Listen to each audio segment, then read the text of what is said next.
الحمد لله وكفى وسلام على عباده الذين اصطفى أما بعد فأعوذ بالله من الشيطان الرجيم بسم الله الرحمن الرحيم يا أيها الذين آمنوا اتقوا الله حق تقاته ولا تموتن إلا وأنتم مسلمون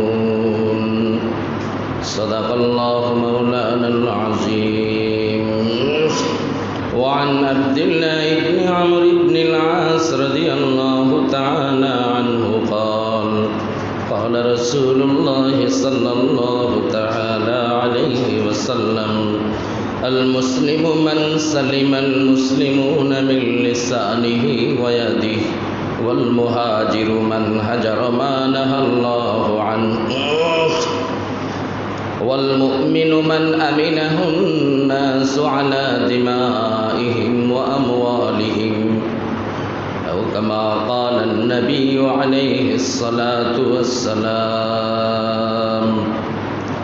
আমরা সকলেই মহব্বতের সাথে একবার দুরূদ ইব্রাহিমি পাঠ করি আল্লাহুম্মা সাল্লি আলা মুহাম্মাদিন ওয়া আলা আলি মুহাম্মাদ কামা সাল্লাইতা আলা ইব্রাহিম ওয়া আলা আলি ইব্রাহিম ইন্নাকা হামিদুম মাজিদ আল্লাহুম্মা বারিক আলা মুহাম্মাদিন ওয়া আলা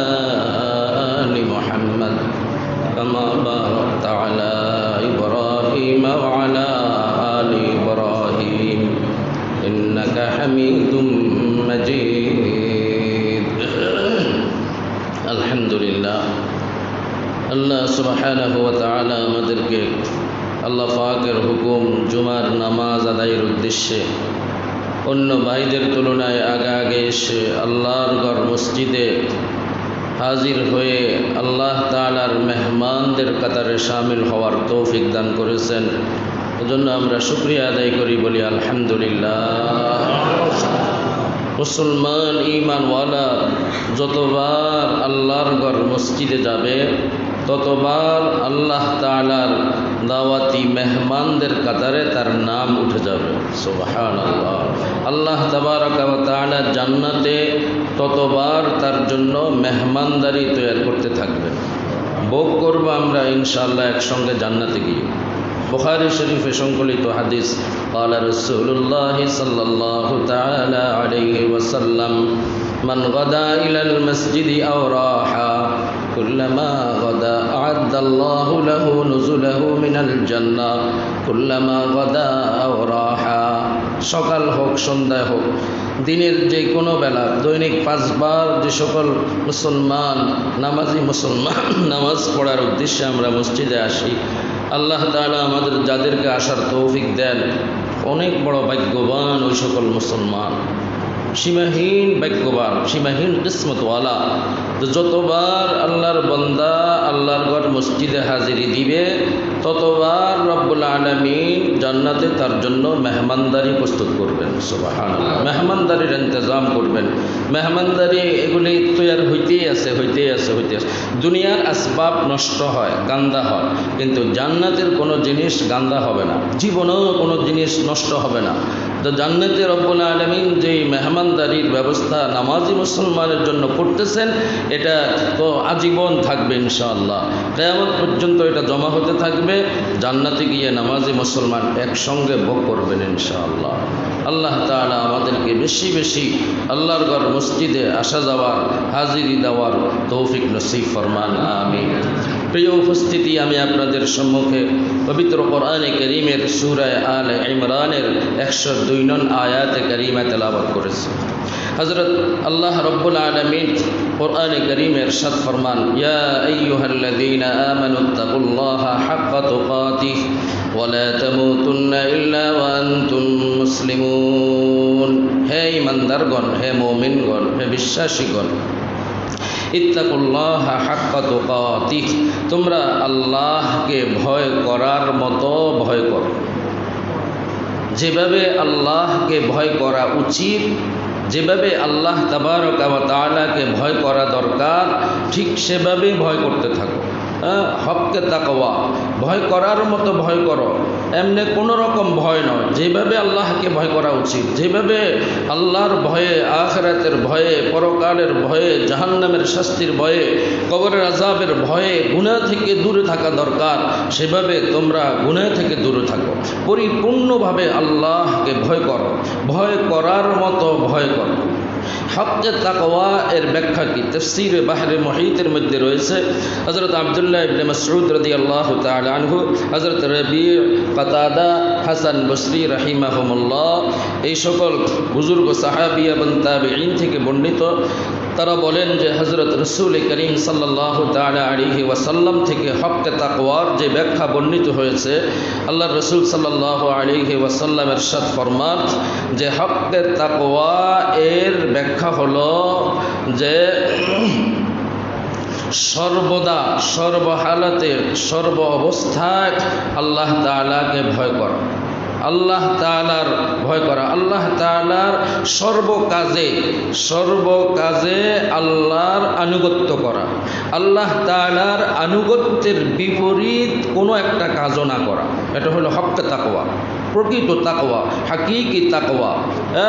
সকল কাজে আল্লাহ তাআলার আনুগত্য করা, কোনো একটা কথা, কোনো একটা কাজে রব্বুল আলামিনের আনুগত্যের বিপরীত, আল্লাহর হুকুমের বিপরীত কোনো একটা কাজ না করা। এই হলো এক বিষয়।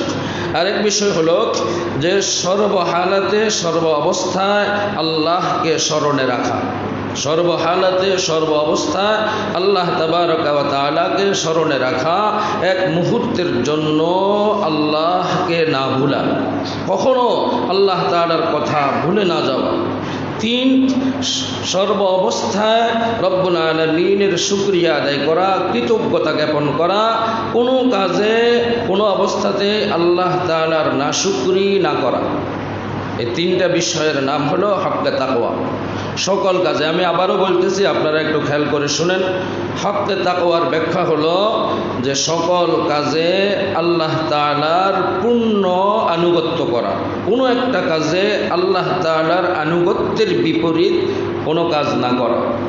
2, সর্ব অবস্থায়, সর্বহালাতে রব্বুল আলামিনকে স্মরণে রাখা, আল্লাহর কথা এক মুহূর্তের জন্য না ভুলা। 3, সর্ব অবস্থায় আল্লাহ তাআলার শুকরিয়া আদায় করা, কৃতজ্ঞতা জ্ঞাপন করা, এক মুহূর্তের জন্য আল্লাহর নাশুকরি না করা, কোনো কাজে আল্লাহ তাআলার অকৃতজ্ঞ না হওয়া, আল্লাহ তাআলার নাশুকরি না করা। এটা হলো হককে তাকওয়া। রব্বুল আলামিন বলেন, ইয়া আইয়ুহাল্লাযীনা আমানুত্তাকুল্লাহা হাক্কা তুকাতিহ, হে মুমিনগণ, তোমরা আল্লাহকে ভয় করার মতো ভয় করো। আল্লাহ তাআলা আমাদেরকে আল্লাহকে ভয় করার মতো ভয়ওয়ালা জিন্দেগি বানাইবার তৌফিক দান করেন। এই আয়াতে কারিমায় রব্বুল আলামিনের দ্বিতীয় নির্দেশ, ওয়ালা তামুতুন্না ইল্লা ওয়া আনতুম মুসলিমুন। রব্বুল আলামিন বলেন যে অবশ্যই মুসলমান না হয়ে মরো না। মরবে তো একদিন, মরতে হবে। মানুষ মাত্রই মরণশীল, মরতে হবে, মৃত্যুবরণ করতেই হবে। মৃত্যুর হাত থেকে বাঁচার কারো কোনো সুযোগ নেই, এটা আমরা সকলেই জানি। মৃত্যুর বিষয়টাকে আস্তিক নাস্তিক সকলেই বিশ্বাস করে। যারা আল্লাহকে বিশ্বাস করে না, নাউজুবিল্লাহ, তারাও মৃত্যুকে বিশ্বাস করে। মৃত্যুকে অস্বীকার করে এমন কোনো মানুষ এই পৃথিবীতে নেই। সবাই মৃত্যুকে স্বীকার করে, মৃত্যুবরণ করতেই হবে, এটা সকলেই আমরা জানি, বিশ্বাস করি, মানি, এবং এটাই বাস্তবতা। তো রব্বুল আলামিন বলেন, হে মানুষ, হে ইমানদারগণ, হে মুমিনগণ, মরবে তো একদিন, কিন্তু মরার আগে মুসলমান হয়ে যাও। ওয়ালা তামুতুন্না ইল্লা ওয়া আনতুম মুসলিমুন, মুসলমান না হয়ে মরো না। আমার প্রাণপ্রিয় শাইখ মুর্শিদ হযরত ওয়ালা দামাত বারাকাতুহুম বলেন, এখানে যে রব্বুল আলামিন বলেছেন মুসলমান না হয়ে মরো না, তো মুসলমান দাবিদার তো আমরা সকলে। এর অর্থ কি? এর অর্থ হলো রব্বুল আলামিন এই কথা বুঝাইছেন যে কামেল মুসলমান না হয়ে কিন্তু মরো না। মরবে তো মরবে, কামেল মুসলমান হইয়া মরো, প্রকৃত মুসলমান হইয়া মরো, সত্যিকার অর্থে মুসলমান হইয়া মরো। মরার আগে আগে মুসলমান হও, মরার আগে আগে সোজা হইয়া যাও। আমাদের হযরত মাওলানা হাবিবুল্লাহ মেজবাহ সাহেব নবর আল্লাহ মারকাদা বাংলাদেশের খতিবে আজম ছিলেন। ওনার জমানাতে উনি অদ্বিতীয় মুফাসসির কোরআন ছিলেন। আল্লাহ তাআলা জান্নাতের আলার চেয়ে আলা মাকাম হযরতকে নসিব ফরমান। হুজুর বয়ানের মধ্যে প্রায় সময় বলতেন যে ভাই মুসলমান সোজা তো হইবা, তো মরার আগে সোজা হও, মরার পরে সোজা হইয়া লাভ নাই। হুজুর সাপের কথা বলতেন, সাপ কোনোদিন মরার আগে সোজা হয় না। আপনারা দেখবেন সাপের মধ্যে যতক্ষণ পর্যন্ত প্রাণ থাকে তার লাশটা আঁকা বাঁকাই থাকে, সোজা হয় না, সোজা করা যায় না। পুরা একদম মরে যখন যায় তখন তাকে সোজা করা যায়। তো হযরত বয়ানের মধ্যে প্রায় সময় বলতেন যে ভাই মুসলমান মরে সোজা হইলে কোনো লাভ হবে না, মরার আগে সোজা হও। আর রব্বুল আলামিন তো কথা এটাই বলেছেন, ওয়ালা তামুতুন্না ইল্লা ওয়া আনতুম মুসলিমুন। মরবে তো আগে খাঁটি মুসলমান হও, প্রকৃত মুসলমান হও, কামেল মুসলমান হও, তারপরে মরো, তারপরে মরো। কামেল মুসলমান হও আগে, মরার আগে। যদি মুসলমান না হইয়া মরো তাহলে বিপদ আছে। মুসলমান না হইয়া মরলে কি আছে? বিপদ আছে। মুসলমান না হইয়া মরলে এক মৃত্যুর পরবর্তী ঘাটি থেকে, কবর থেকে নিয়ে শুরু করে কষ্টই কষ্ট, শাস্তি শাস্তি, অশান্তি অশান্তি, দুর্গতি আর দুর্গতি, লাঞ্ছনা আর লাঞ্ছনা, অপমান আর অপমান, সারাটা জিন্দেগি কষ্টই ভোগ করতে হবে। এজন্য মৃত্যুর আগে আগে যদি আমরা খাঁটি মুসলমান হতে পারি তাহলে আমাদের মৃত্যুর পরবর্তী জিন্দেগিগুলি আরামে আরাম, শান্তি আর শান্তি, কামিয়াবি আর কামিয়াবি, সফলতা আর সফলতা, কল্যাণই কল্যাণ, খায়রি খায়ের ইনশাআল্লাহ। আল্লাহ তাআলা মৃত্যুর আগে আগে আমাদেরকে খাঁটি মুসলমান হওয়ার তৌফিক দান করেন, সকলেই বলি আমিন। মুসলমানের পরিচয় কি? মুসলমানের সংজ্ঞা কি? মুসলমান কাকে বলে? মুসলমানের কিছু বৈশিষ্ট্য আছে। কোরআন সুন্নাহর আলোকে মুসলমানের কিছু বৈশিষ্ট্যের কথা বর্ণনা করা হয়েছে। আমাদেরকে সেই সিফাতগুলি, সেই গুণগুলি, সেই বৈশিষ্ট্যগুলি আমাদেরকে অর্জন করতে হবে, তখনই আমরা খাঁটি মুসলমান হতে পারবো। মুসলমান শুধু মুসলমান বাবার ঘরে জন্ম নিলে মানুষ প্রকৃত মুসলমান হয় না। মুসলমান সমাজে জন্মগ্রহণ করলেই মানুষ প্রকৃত মুসলমান হয় না। মুসলিম দেশে জন্মগ্রহণ করলেই মানুষ প্রকৃত মুসলমান হয় না। আদমশুমারিতে মুসলমানের কাতারে নাম উঠলেই মানুষ প্রকৃত মুসলমান হয় না। ইসলামী শিক্ষা, ইসলামী আদর্শ, ইসলামী অনুশাসন, এগুলি আমাদেরকে অর্জন করতে হবে, জীবনে এগুলিকে প্রতিপালন করতে হবে। কোরআন কারীমের এই আয়াতে ইয়া আইয়ুহাল্লাযীনা আমানুত্তাকুল্লাহা হাক্কা তুকাতিহি ওয়া লা তামুতুন্না ইল্লা ওয়া আনতুম মুসলিমুন। মুফাসসিরিন একরাম লিখেন যে আল্লাহ তাআলা প্রথমে তাকওয়ার কথা বলেছেন, এরপরে মুসলমান হওয়ার কথা বলেছেন। এতে প্রমাণিত হয় যে পুরা দ্বীন ইসলামটাই হলো তাকওয়া। পুরা দ্বীন ইসলামটা তাকওয়ার অন্তর্ভুক্ত, গুনাহমুক্ত জীবন। সকল ক্ষেত্রে, সকল কাজে, সকল কথা, সকল পরিকল্পনা, আমার ব্যক্তি জীবন, আমার পারিবারিক জীবন, আমার সামাজিক জীবন, সর্বক্ষেত্রে, সর্বহালাতে, সর্ব অবস্থায় গুনাহমুক্ত জীবন, গুনাহ থেকে বাঁচা, আল্লাহ তাআলার নাফরমানি থেকে বাঁচা, এটাই হলো মৌলিক বিষয়। যে প্রকৃত মুসলমান তখনই আমরা হতে পারবো যখন আমার আর আপনার মধ্যে তাকওয়াওয়ালা জিন্দেগি থাকবে, আমার আর আপনার মধ্যে আল্লাহর ভয়ওয়ালা জিন্দেগি থাকবে, আমার আর আপনার মধ্যে গুনাহমুক্ত জিন্দেগি থাকবে। আমার আর আপনার এই জীবনটা যখন আমরা আল্লাহর পছন্দ মোতাবেক সাজাবো, আমার আর আপনার জীবন যখন আমরা আল্লাহর মর্জি মোতাবেক পরিচালিত করব, তখনই আমার আর আপনার এই জিন্দেগি হবে মুসলমানের জিন্দেগি, আমার আর আপনার এই জীবন হবে আল্লাহর পছন্দের জীবন, তখনই আমার আর আপনার এই জিন্দেগি হবে কামিয়াব জিন্দেগি, সফল জিন্দেগি, ইজ্জতওয়ালা জিন্দেগি। মুসলমান, প্রকৃত মুসলমান কাকে বলে? ইসলামের সৌন্দর্য সম্পর্কে এক হাদিস শরীফে আছে, মিন হুসনি ইসলামিল মারই তরকুহু মা লা ইয়ানি। মুহাদ্দিসিন একরাম লক্ষ লক্ষ হাদিস থেকে বাছাই করে মৌলিকভাবে যে তিনটি হাদিস ইন্তেখাব করেছেন, মুন্তাখাব করেছেন, নির্বাচিত করেছেন, পুরা দ্বীন ইসলামের সার নির্যাস যেই তিন হাদিসের মধ্যে, এই তিন হাদিসের এক হাদিস শরীফ হল মিন হুসনি ইসলামিল মারই তরকুহু মা লা ইয়ানি। এটাকে সুলুসে ইসলাম বলা হয়, যে ইসলামের পুরা দ্বীন ইসলামের এক তৃতীয়াংশ হলো যে প্রকৃত মুসলমান, কামেল মুসলমান, শ্রেষ্ঠ মুসলমান, দামি মুসলমান তো ওই ব্যক্তি যিনি কি করবেন? বেহুদা কথা, বেহুদা কাজকে বর্জন করবেন। মিন হুসনি ইসলামিল মারই তরকুহু মা লা ইয়ানি।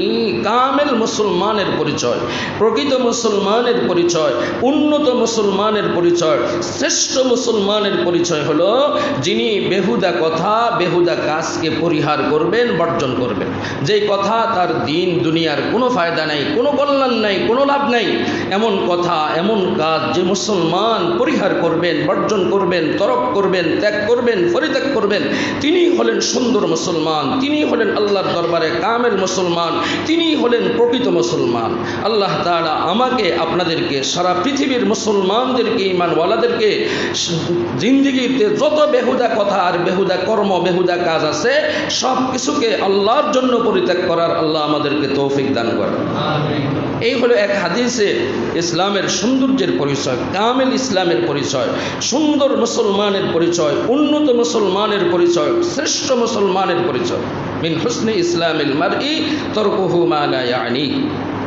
বুখারী শরীফে সংকলিত আরেকখানা হাদিস শরীফ, রাবি হযরত আব্দুল্লাহ ইবনে আমর ইবনে আল-আস রাদিয়াল্লাহু তাআলা আনহু قال قال رسول الله صلى الله تعالى عليه وسلم المسلم من سلم المسلمون من لسانه ويده।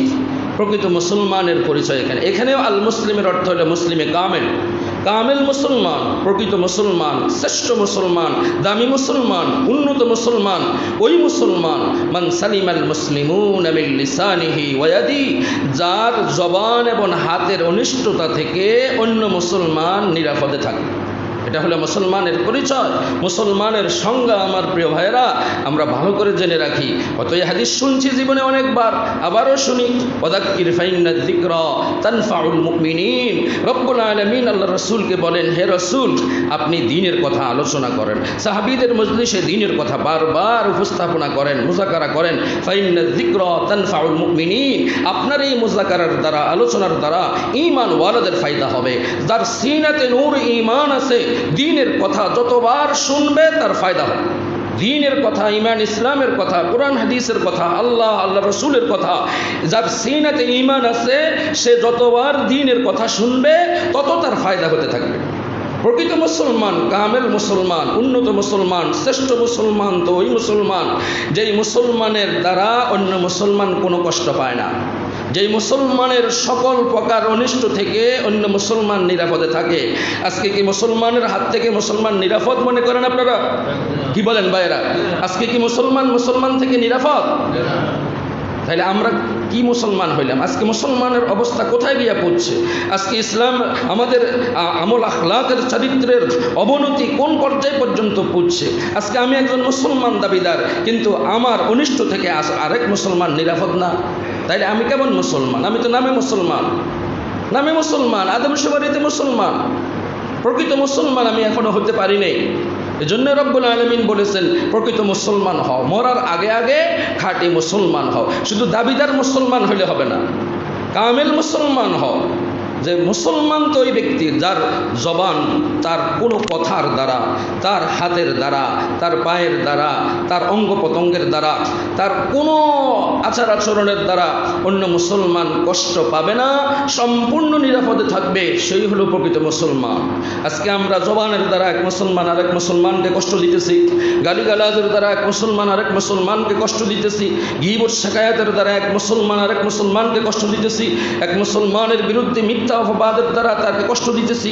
কতভাবে কষ্ট দিতেছি মুসলমানকে, হাতের দ্বারা কষ্ট দিতেছি, জুলুম করতেছি, পায়ের দ্বারা জুলুম করতেছি, মিথ্যা মামলা মোকদ্দমার দ্বারা জুলুম করতেছি, দুর্বিসন্ধির দ্বারা, তার বিরুদ্ধে অপকৌশলের দ্বারা, কতভাবে আমরা যে কোনোভাবে।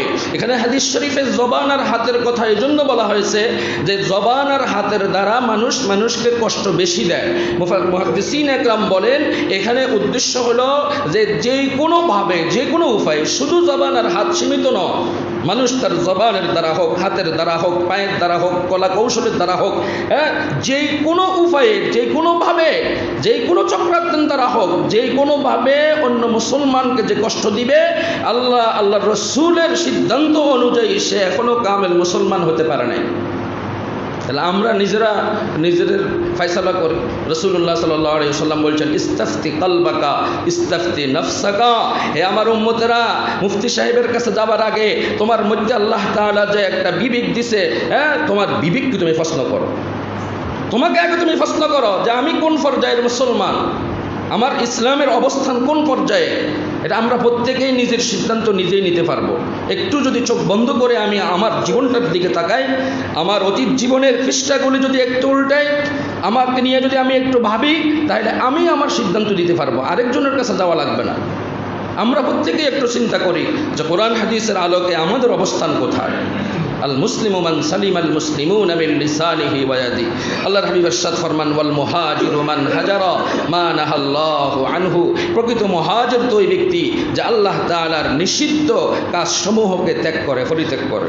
আর তিরমিজি শরীফে সংকলিত হাদিস, ওয়াল মুমিনু মান আমিনাহুন নাসু আলা দিমাইহিম ওয়া আমওয়ালিহিম। প্রকৃত মুমিন তো ওই ব্যক্তি, প্রকৃত মুমিন ওই ব্যক্তি যাকে অন্য মুসলমান তার নিজের জান এবং মালের ব্যাপারে নিরাপদ মনে করে। তাহলে আমার ব্যাপারে যদি অন্য মুসলমান তার জান এবং মালের ক্ষতির ব্যাপারে নিরাপদ মনে না করে, কোনো মুসলমান যদি মনে করে যে আমার দ্বারা তার জান মালের হেফাজত হবে না, তার জান মালের ক্ষতির আশঙ্কা করতেছে আমার ব্যাপারে, তাহলে আমি এখনো প্রকৃত মুমিন হতে পারিনি। আমি আর আপনি প্রকৃত মুমিন আর মুসলমান তখন হতে পারবো যখন অন্য মুসলমান মনে করবে যে না, এই লোক দ্বারা আমার জানের এবং মালের কোনো ক্ষতির সম্ভাবনা নাই, এই লোকের দ্বারা আমার জান এবং মালের কোনো ক্ষতি হবে না। এমন অন্য মুসলমান যদি আমার ব্যাপারে এতটুকু আস্থা বিশ্বাস রাখতে পারে, তাহলে আমি প্রকৃত মুমিন। এর আগ পর্যন্ত আমি প্রকৃত মুমিন হতে পারবো না।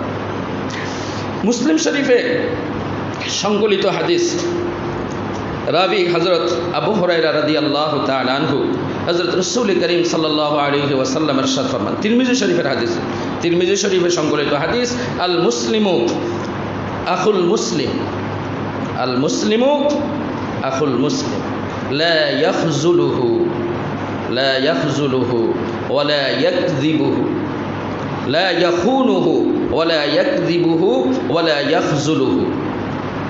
আল্লাহর হাবিব রাসূল করিম সাল্লাল্লাহু আলাইহি সাল্লাম বলেন, মুসলমানের পরিচয় কি, মুসলমানের সংজ্ঞা কি, মুসলমানের বৈশিষ্ট্য কি, মুসলমানের মধ্যে কি গুণ থাকতে হবে। আল মুসলিম ও আখুল মুসলিম, মুসলমান মুসলমানের ভাই, মুসলমান মুসলমানের পারস্পরিক সম্পর্ক হলো ভ্রাতৃত্বের সম্পর্ক, ভাই ভাইয়ের সম্পর্ক। ইন্নামাল মুমিনুনা ইখওয়া। রব্বুল আলামিন কোরআনে কারীমের মধ্যে বলেছেন, সারা দুনিয়ার সকল মুমিন তারা ভাই ভাইয়ের মতো সম্পর্ক। আল মুসলিম ও আখুল মুসলিম, এক মুসলমান আর এক মুসলমানের ভাই, ভাই ভাই ভ্রাতৃত্বের সম্পর্ক আমাদের মধ্যে থাকতে হবে। আমার আপন ভাই না হোক, সারা দুনিয়ার মুসলমান পৃথিবীর যে কোনো প্রান্তে বসবাস করুক, ওই মুসলমান আমার ভাই।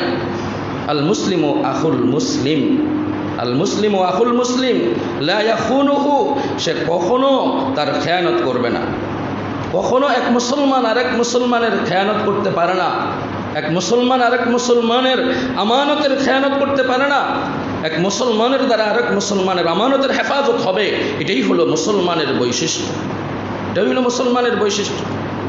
ওয়ালা ইয়াকযিবুহু, এক মুসলমান আরেক মুসলমানের বিরুদ্ধে মিথ্যা অপবাদ দিতে পারে না, কারো ব্যাপারে মিথ্যাচার করতে পারে না, মিথ্যা কোনো কিছুর নিসবত তার দিকে করতে পারে না, মিথ্যা আরোপ করতে পারে না। এটা মুসলমানের বৈশিষ্ট্য। যে মুসলমান আরেক মুসলমানের বিরুদ্ধে মিথ্যা কোনো অপবাদ দিবে, সে প্রকৃত মুসলমান নয়। এটা হলো মুসলমানের বৈশিষ্ট্য, মুসলমানের বৈশিষ্ট্য। ওয়ালা ইয়াকযিবুহু ওয়ালা ইয়াখযুলুহু, এক মুসলমান আর এক মুসলমানকে বিপদের মধ্যে ফেলে দিতে পারে না, এক মুসলমান আরেক মুসলমানকে বিপদের সম্মুখীন করতে পারে না। কিন্তু আজকে মুসলমান মুসলমানকে বিপদের দিকে ঠেলে দিচ্ছে, অথচ এটা ইসলামের আদর্শ নয়। মুসলমান কখনো মুসলমানকে বিপদে ঠেলে দিতে পারে না। এই হলো তিরমিজি শরীফে সংকলিত হাদিস, বুখারী শরীফে সংকলিত, মুসলিম শরীফে সংকলিত হাদিস, রাবি হযরত ইবনে ওমর রাদিয়াল্লাহু তাআলা আনহু, আন ইবনে ওমর রাদিয়াল্লাহু তাআলা আনহু, আল মুসলিমু আখুল মুসলিম লা ইয়াজলিমুহু ওয়া লা ইউসলিমুহু। এক মুসলমান আরেক মুসলমানের ভাই, এক মুসলমান আরেক মুসলমানের উপর কখনো জুলুম করতে পারে না, কখনো মুসলমানের উপর জুলুম করতে পারে না মুসলমান। জুলুম যদি কারো দ্বারা হয়, তাহলে সে প্রকৃত মুসলমান না। মুসলমান মুসলমানের উপর কোনোভাবেই জুলুম করতে পারে না। মুসলমান মুসলমানের উপর কোনোভাবেই অত্যাচার করতে পারে না, অনাচার করতে পারে না। মুসলমান কোনোভাবেই মুসলমানের ক্ষতি করতে পারে না। প্রকৃত মুসলমান হইতে হইলে আল মুসলিমু আখুল মুসলিম লা ইয়াজলিমুহু ওয়ালা ইউসলিমুহু। মুসলমান কশ্চিন কালেও শত্রুর হাতে ঠেলে দিয়ে কোনো মুসলমানকে ধ্বংসের হাতে ফেলে দিতে পারে না, ধ্বংসের দিকে ঠেলে দিতে পারে না। এক মুসলমান কশ্চিন কালেও আরেক মুসলমানকে তার শত্রুর হাতে তুলে দিয়ে তাকে ধ্বংসের মধ্যে নিমজ্জিত করবে, ধ্বংসের দিকে তাকে ঠেলে দিবে, এটা কোনোদিন হতে পারে না। এটা কোনো মুসলমান করতে পারে না। এটা মুসলমানের চরিত্র আর আদর্শ হতে পারে না। তাহলে আমরা কোথায়, চিন্তা করেন, আমরা কোথায় আর আমাদের নবীর আদর্শ কোথায়? আল্লাহ তাআলা আমাদেরকে বুঝার তৌফিক দান করেন। আমার ভাইয়েরা, সর্বশেষ একখানা হাদিস আলোচনা করে আমি আমার আলোচনা শেষ করব।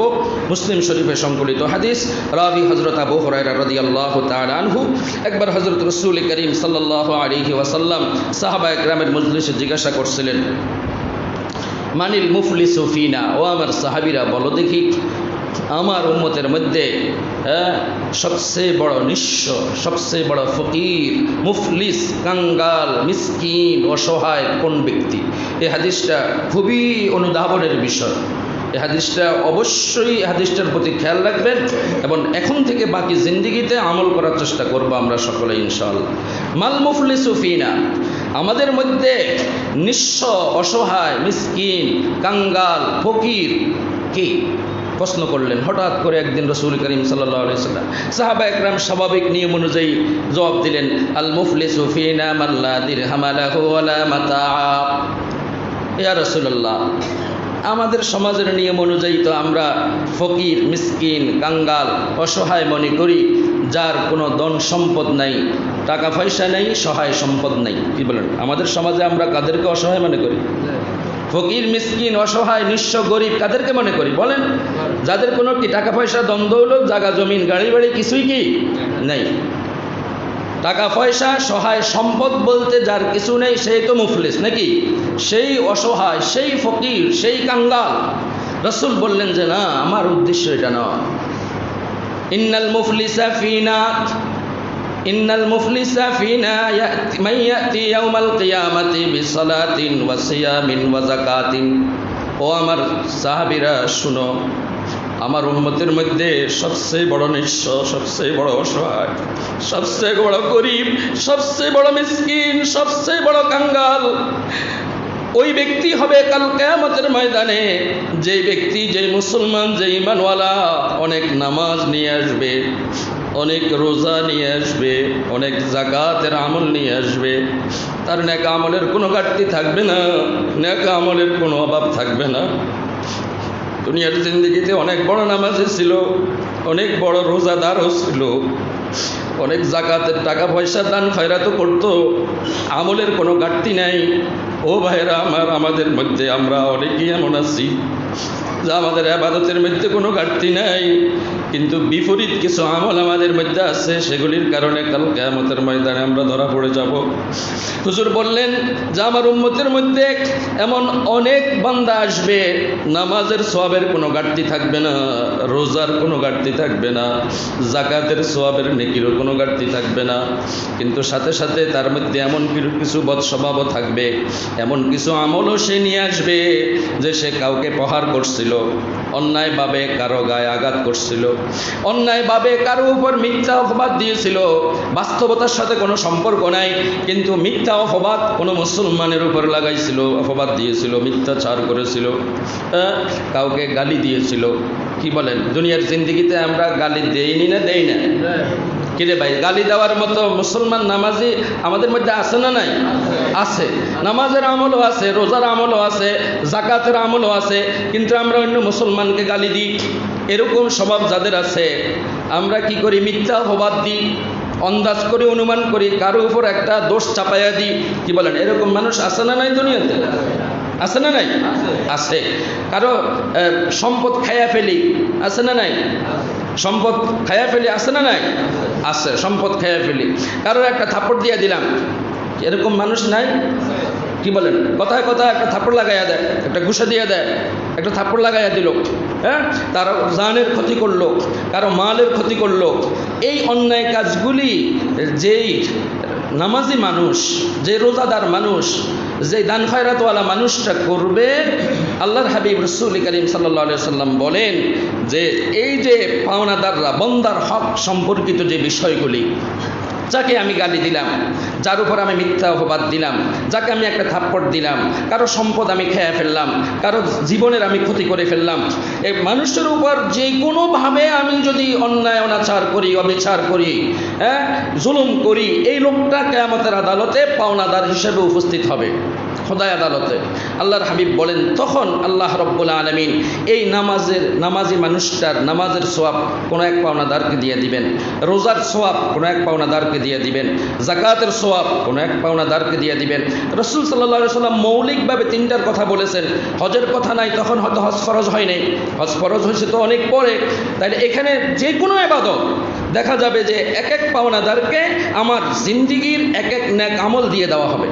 এরপরে রাসূল বলেন যে অনেক ব্যক্তি এমন হবে যে তাদের নেকি দিয়ে দেওয়া শেষ হয়ে যাবে, তার আমল নামা যত প্রকার নেকি থাকবে সব পরিশোধ করা শেষ, এখনো পাওনাদার শেষ হবে না, পাওনাদার এখনো কি শেষ হবে না। ওই পাওনাদার আসি দাবি করবে, এখন এই লোক কি দিবে, তার তো আর নেক আমল নাই। তখন আল্লাহর পক্ষ থেকে ফয়সালা হবে যে ওই পাওনাদারের আমল নামা যে গুনাহগুলি থাকবে, অপরাধগুলি, পাপগুলি থাকবে, সেগুলিকে এই লোকের আমল নামায় ট্রান্সফার করা হবে, দিয়ে দেওয়া হবে।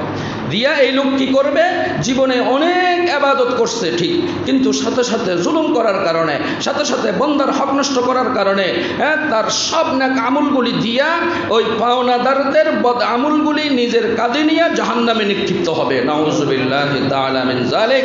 হযরত রাসূল করিম সাল্লাল্লাহু আলাইহি ওয়াসাল্লাম ১৫০০ বছর পূর্বে বলে গেছেন যে আমার উম্মতের মধ্যে সবচেয়ে বড় মুফলিস, সবচেয়ে বড় ফকির, সবচেয়ে বড় মিসকিন, সবচেয়ে বড় কাঙ্গাল, সবচেয়ে বড় অসহায় এই ব্যক্তি হবে যে কিয়ামতের ময়দানে নিজের নেক আমল সব দিয়া পাওনাদারদের পাপের বোঝা নিজের মাথায় নিয়ে জাহান্নামে যেতে হবে। এর চেয়ে বড় অসহায় আর কেউ নেই। আল্লাহ তাআলা আমাদেরকে হেফাজত করেন, প্রকৃত মুসলমানদের কাতারে শামিল হওয়ার তৌফিক দান করেন। আমিন। ওয়া আখির দাওয়ানা আলহামদুলিল্লাহি রাব্বিল আলামিন।